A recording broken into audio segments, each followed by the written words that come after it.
everyone, welcome back to our channel. Today I'm doing a quick video all about chickenpox because basically it's been in our house for about a month now. Isla originally got it when she was 18 months, then got it again at, she's almost 3, so it was a few weeks ago she had it, and now Lachlan has it really badly. So I thought I'd do a quick video because basically I had no idea what to do before they both got it, which is usually the way with kids' illnesses.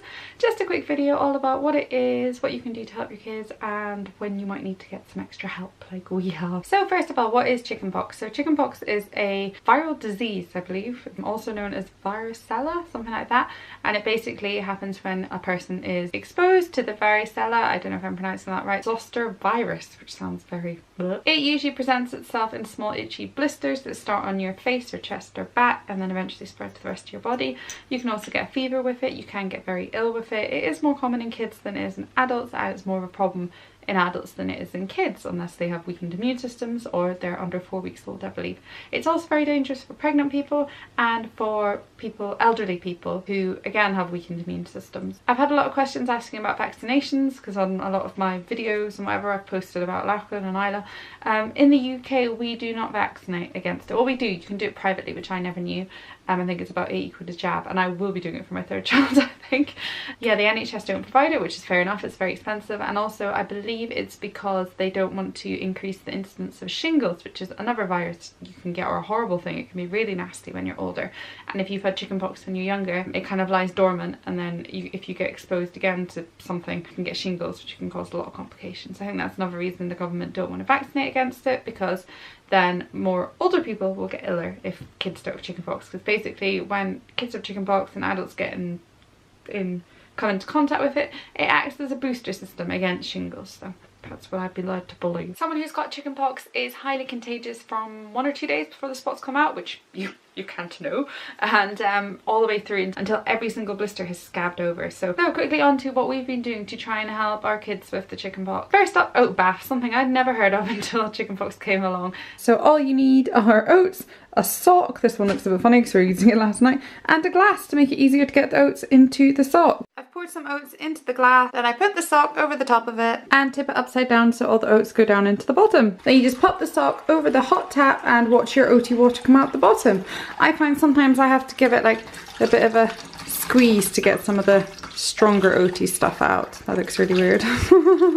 I also found last night that Lachlan really liked me rubbing the oat sock all over him.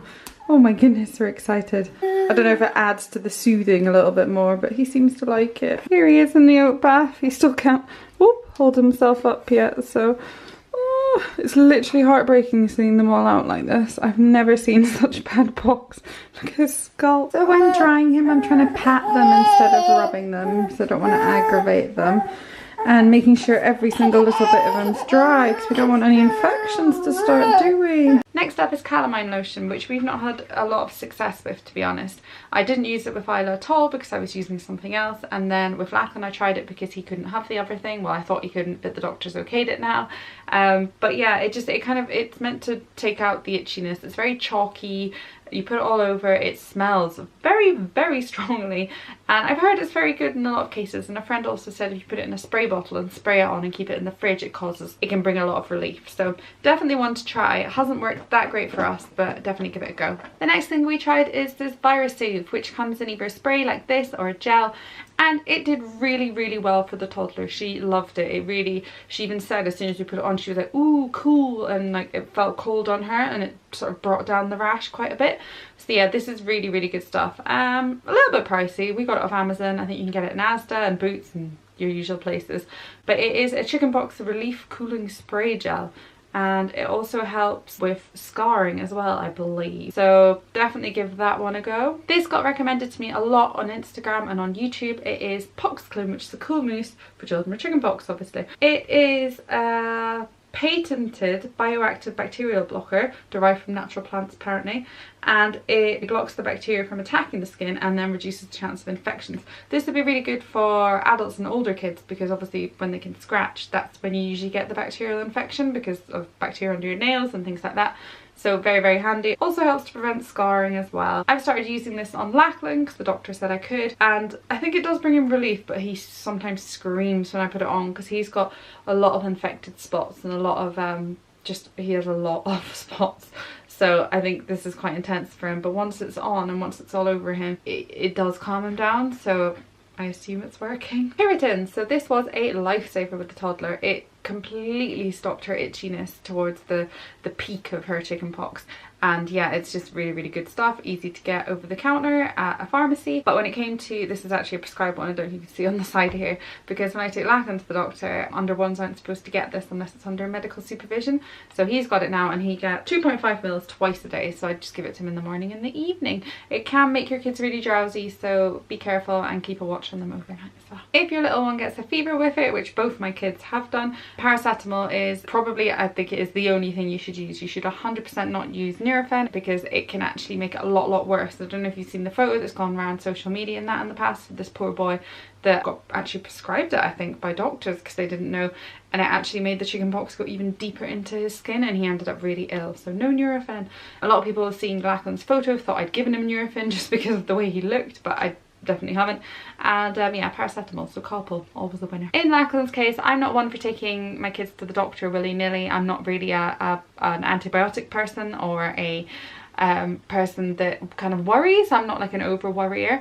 But yesterday with Lachlan, he was not settling, and he was really awful, and his temperature was up and I couldn't get it down, and a lot of his spots were looking a bit suspicious. So I thought I'll just give the doctors a call and see. I didn't want to go in because obviously they're really contagious, so try not to take your child to the doctor if you think they've got chickenpox. Give them a call and see what they say, and it's usually only if there's complications they'd ever want to see you, as far as I'm aware.